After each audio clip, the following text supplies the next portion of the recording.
Hi everyone! I am doing chapter 11, back to Mindsight, of the Neurobiology of We, which is subtitled Becoming Advocates for One Another, which of course is ridiculously beautiful, this chapter.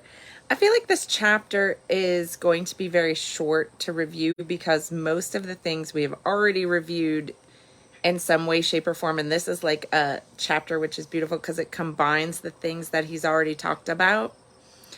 So in this chapter, he is discussing a married couple who is having issues. And really the focus is on how do we come back and find the integration so that together we are both, what does he call it? Distinct and differentiated. So it's a me plus a me. However, together there is also a we.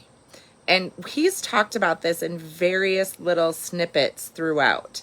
And this couple has been through, I think, 10 years of marriage. They have children. They both have careers. And what's happening is the wife is very driven and not very emotional. The husband is very emotional. And basically, they are at two ends of a spectrum. So he gets upset when he feels like he's being ignored or pushed away. She gets annoyed and thinks he's needy. And because of that, you can kind of see all of their compassion is gone for each other. Their kindness towards each other is kind of at a really big low. And there is a lack of empathy for each other. So Dan reflects in basically the fact that when we look at the brain and we're looking at two people who are in a partnership with each other, there are two states that really come up. And it is either the open and receptive state or the closed and reactive state. And he's talked about this before, and I've talked about this before, but just to kind of, I guess, review it all, an open receptive state is when you can have really good social engagement. It is when you feel safe.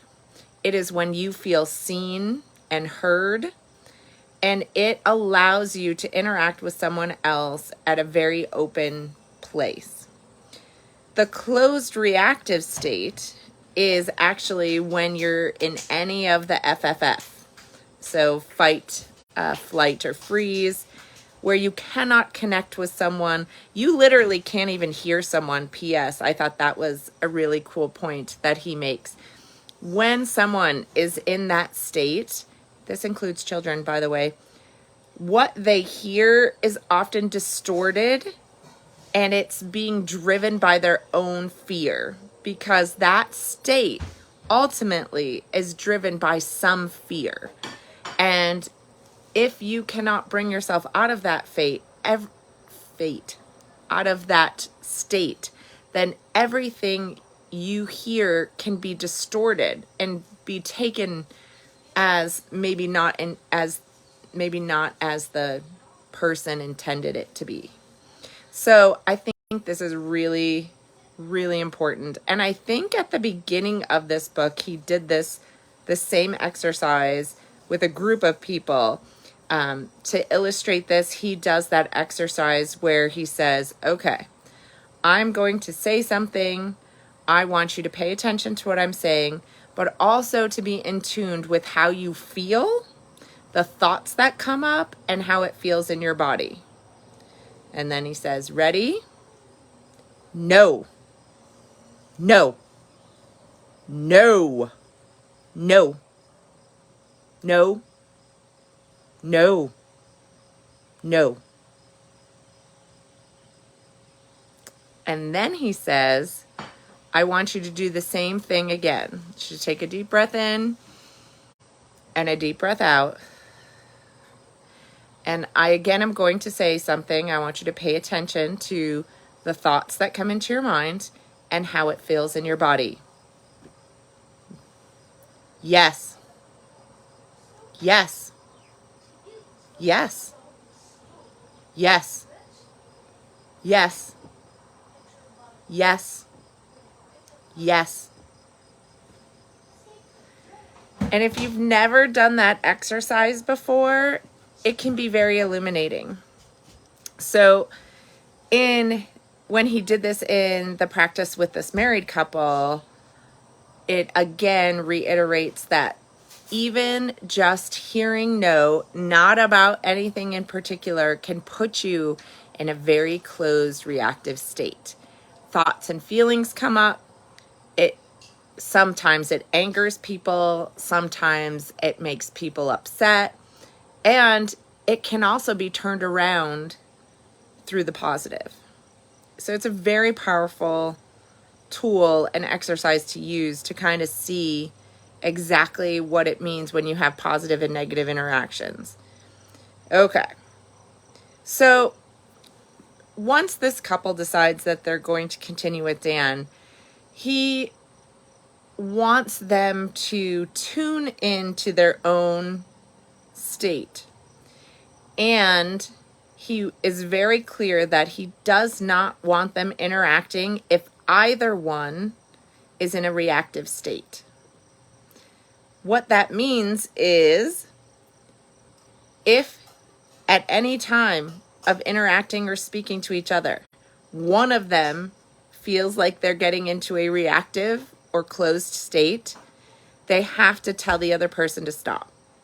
And the other person has to listen. That's not an easy task. However, it's very effective.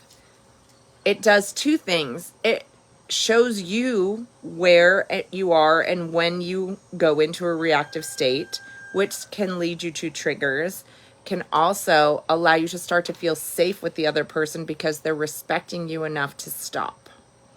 On the flip side of that, it is very difficult to stop if you do not feel right in that same state. So he also goes through and says that he's going to start opening their mind and into the mindset work with breath work. He's going to use breath work and this exercise to widen the middle prefrontal cortex hub. All right. And this is going to open them up to finally seeing and hearing each other and feeling safe and receptive to what each other are saying. Step 1. Sounds easy, right? No problem. All right. Then he asked them to take the adult attachment interview, which we know is very keyed in on what has happened in their past, what they're carrying with them. Can also give us insight in how we're interacting now, because remember that we can still long for the things that didn't happen for us. So in this instance, he's got two people who have very different attachments. He has one that was a preoccupied attachment, and that's the husband. And he, with that attachment, had really trouble attaching to someone. He often felt alone, ignored. He never got his needs met. And because of that, he also felt like he couldn't make others happy because there was no reciprocity. And so it made him kind of a jumble of nerves, right? He wants to feel an emotional attachment to someone, and if he's feeling ignored, it can set him off very easily because he feels that need to feel seen and heard.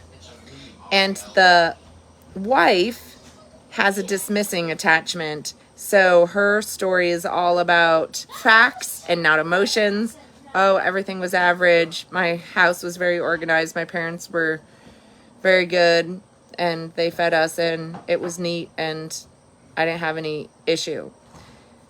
And then she drops a bombshell that her brother died at a very young age, and also no emotion. Parents never discussed loss. She never got to express emotion.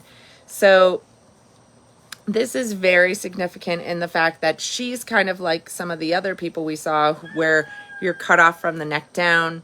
You're not going to connect the left and the right sides, right? You stay towards the factual and the non-emotional. And basically, these two people who once found connection and love have drifted farther and farther apart, right? They've retreated to both sides of the spectrum, and they long for what they didn't have, but they're kind of pushing each other's buttons in the most significant ways, if you will. So Dan goes back. He talks, oh my gosh, in this book, he has a epiphany about a James Taylor song. I'm probably not allowed to talk about any of that on YouTube or Facebook, but then he changes the words to talk about mirror neurons and how it's become distorted, and how, don't blame me, it's mirror neurons in my mind instead of Carolina in my mind. And in my mind, it's all about mirror neurons, and I just think that was priceless. Like, that is like so Dan Siegel, and it was so adorable. So if he were to kind of talk about these two people, he says that the wife, Denise, tends towards rigidity. The husband, Peter, tends towards chaos, which are those two opposite banks of the river. And he needs to work both on them individually to bring them together, because we have one that is disconnected from emotions, that is responding less to positive things, and then we have one that's very sensitive to any negative feedback at any time and tends towards chaos. So it is a pretty difficult task. And he basically says to both of them, you guys have to make that decision for yourself. Like, I can't make it for you. I'm not going to say you have to finish. If you're going to put in the work, you're going to put in the work. So they do decide to continue the work. So beautiful. And he's going to use those same techniques we have heard before. He really leans into the body scan, because the body scan brings the calmness. It allows them to soften and brings them back to a receptive state of openness, because they're really linked to a safe space. They're feeling safe. They're feeling calm. So he uses that as a tool to kind of open the doors for everything. And then he's really going to focus on some of the things you've heard before. With Peter, he's focusing on the name it to tame it, right? That feelings are actually not a fact, that we can feel our feelings, and that we're going to name our feelings and process through our feelings without reacting to our feelings. And then for Denise, we're really going to link her back to the feelings behind some of these thoughts, right? And to really see Peter and understand how he feels. So and then Peter has to give Denise space, because she is not used to processing these as emotions. And so when she's asking for space, he has to be able to do that without putting in his own emotions. This is kind of beautiful about the poetry of relationships, right? This both working on ourselves is really key to any relationship. And I don't know how many times I've said that with my coaching clients, that whether I'm coaching you because of parenting or for your own personal growth, it is all about you. And when you work on you, it can increase the ability for your relationships to grow, because what you're doing is you're strengthening the me, so that You increase your ability to have empathy. You increase your ability for compassion. And when that happens, it is much easier to integrate into a we relationship. So he does talk about each other's growths, and they start to see each other's growth. And as each person grows individually, they also grow together, which is so beautiful. So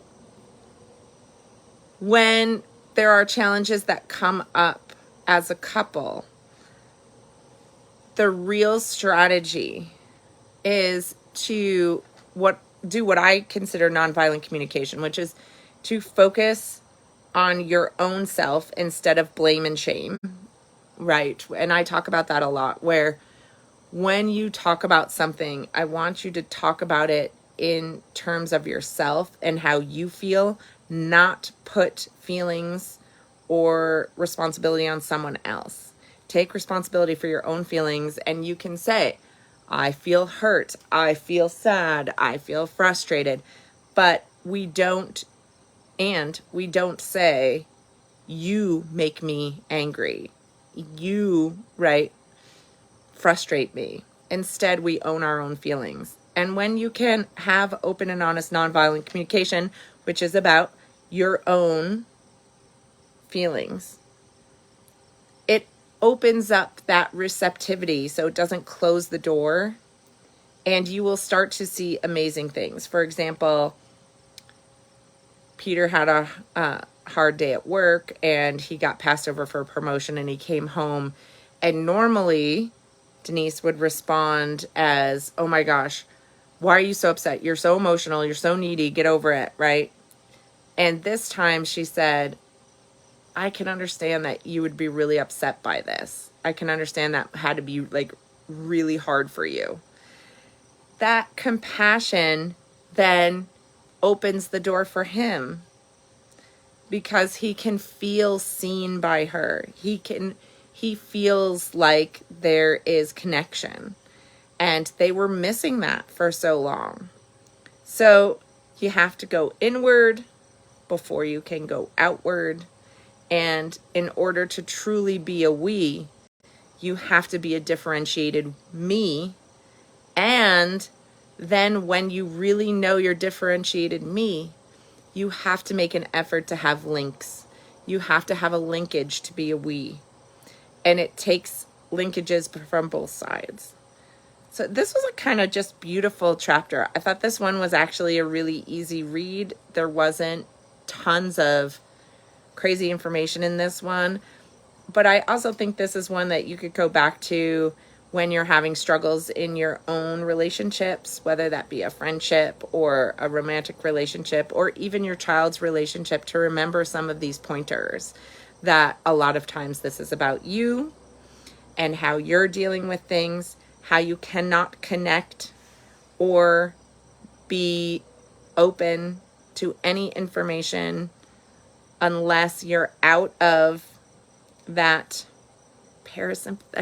sympathetic nervous system and get back into your parasympathetic.